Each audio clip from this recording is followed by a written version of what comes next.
Fala galera, mais um vídeo lateral esquerda, série Pensando Futebol. Hoje, vou explicar um conceito que às vezes a gente usa em nossos debates, conceito de epistemicídio. Ele pela primeira vez foi desenvolvido pelo pensador português Boaventura de Sousa Santos, e ele analisa como é que a expansão europeia, além de provocar um genocídio, provocou também um epistemicídio. Genocídio, né? Essa eliminação desses corpos periféricos, né? Nessa expansão, né, de poder da Europa, mas também provocou um epistemicídio. Né? Episteme, né, conhecimento, epistemicídio, a morte, assassinato desse conhecimento.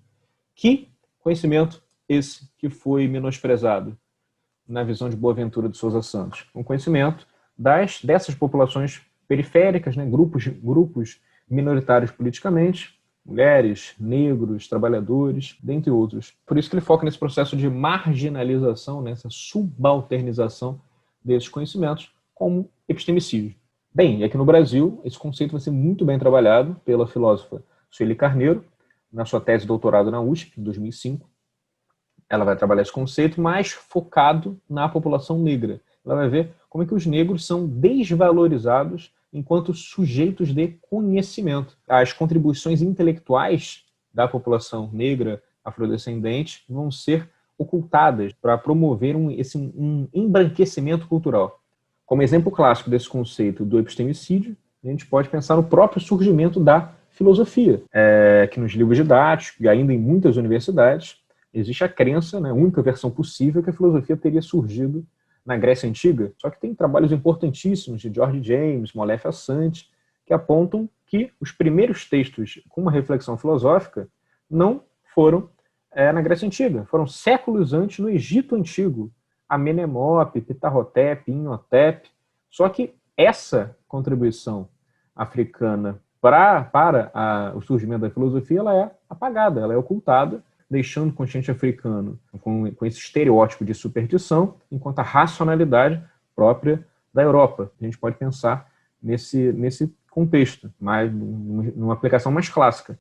E pensando no mundo do futebol, a gente consegue refletir a partir dos trabalhos do professor Renato Nogueira, professor da Universidade Federal Rural do Rio de Janeiro, em que ele aborda como é que os jogadores negros, né, no início do século passado, né, tinham que lutar pela sua inserção dentro do campo, que era um esporte de elite, branco. Esses jogadores negros vão ter que lutar pela sua inserção, mas com o passar das décadas, por conta da sua habilidade, talento, seu vigor físico, os jogadores negros conquistarão seu espaço nas seleções, nos times, terão essa plena entrada, apesar da continuidade do racismo, né, das injúrias raciais se perpetuarem, né, ainda cotidianamente, mas a entrada desses jogadores negros se normaliza nos clubes. Só que o que ele reflete?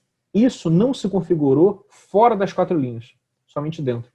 Quando a gente olha fora das quatro linhas, os cargos de, por exemplo, técnico e os cargos de presidente dos clubes são majoritariamente exercidos por pessoas brancas. A gente consegue aplicar o conceito de epistemicídio tal como o professor Renato Nogueira abordou. Serve para o talento, serve para driblar, serve para fazer gol, serve pelo vigor físico, serve para dentro do jogo. Mas quando é para planejar, fazer um gerenciamento de um clube, né, cálculo, arquitetar, pensar na melhor maneira, esses indivíduos negros não são bem vistos, não são bem recebidos. Se a gente for pensar na Série A, atualmente, final de 2020, não há nenhum treinador negro efetivo nos clubes da Série A. Na Série B, a gente tem o Emerson Maria, né, do Brasil de Pelotas, o Roger Machado, depois da saída dele, não há mais nenhum técnico efetivo. Na Série A, ou seja, dos 40 clubes de elite, há um treinador negro. Se a gente pensa nos cargos de presidente dos clubes, né, dos 40 clubes de elite do Brasil, somente temos o Sebastião Arcanjo, né, o Tiãozinho, na Ponte Preta, enquanto o único presidente negro também. E isso pode ser interpretado pela ótica do epistemicídio, algo que precisa ainda ser rompido para ocorrer essa democratização, ainda que tardia, desses outros cargos. Até recentemente, o jornalista do El País, Breiler Pires, fez uma reflexão interessante. Como é que ex-jogadores brancos têm maior facilidade para conseguir convites para clubes de elite no Brasil, do que ex-jogadores negros. Ele cita o caso do Rogério Ceni, que não teve dificuldades após a sua aposentadoria para conseguir chances, né, de trabalho em diversos clubes, né, das séries A e B no Brasil. A gente pode pensar até Ramon Menezes também nesse quesito.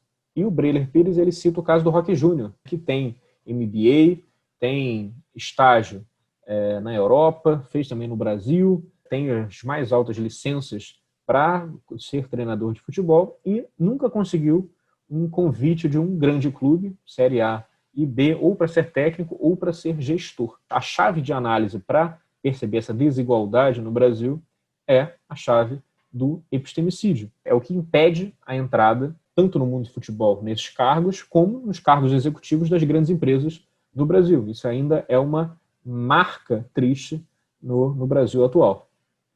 Galera, então é isso. Espero que tenham curtido. Acompanhe os outros vídeos do canal. Deixa o like, se inscreve. Abraço.